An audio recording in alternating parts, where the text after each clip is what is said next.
Commencez à écouter ciel ici-bas. Amen. Commencez à écouter. Moi, je sens content pile.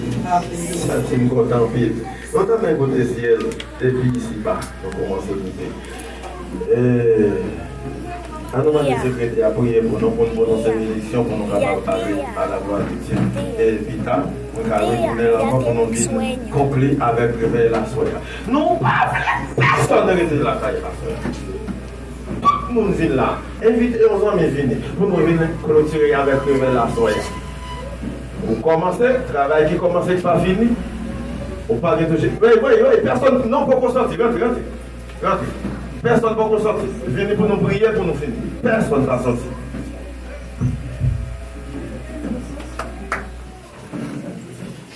Bendecimos tu nombre, Espíritu Santo de Dios, en este momento, en este lugar, en esta mañana, por tu presencia, por tu amor, por tu misericordia, por tu bondad y tus maravillas en nuestras vidas. Gracias, Padre.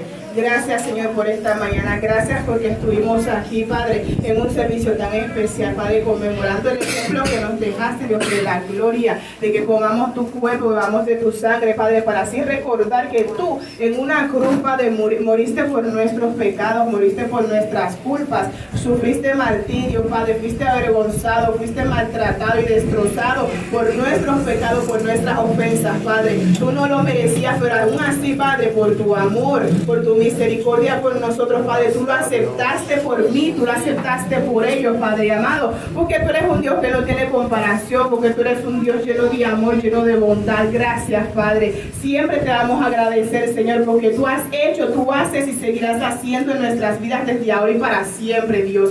En este momento, Padre, que nos vamos de este lugar, pero nunca de tu presencia, te pedimos, Dios de la gloria, que seas tú conduciendo, guiando, dirigiendo y cubriéndonos con tu Espíritu Santo, Padre. Llévanos a nuestros hogares, Padre, bajo la comunión del Padre, del Hijo y del Espíritu Santo. Amén y amén. Alléluia. À celui qui nous a délivrés de nos péchés par son sang et qui a fait de nous un royaume et sacrificateur pour Dieu son Père, à lui soit la gloire, louange, la majesté dès à présent et pour toute l'éternité. Allez enfants, que Dieu vous bénisse. Amen.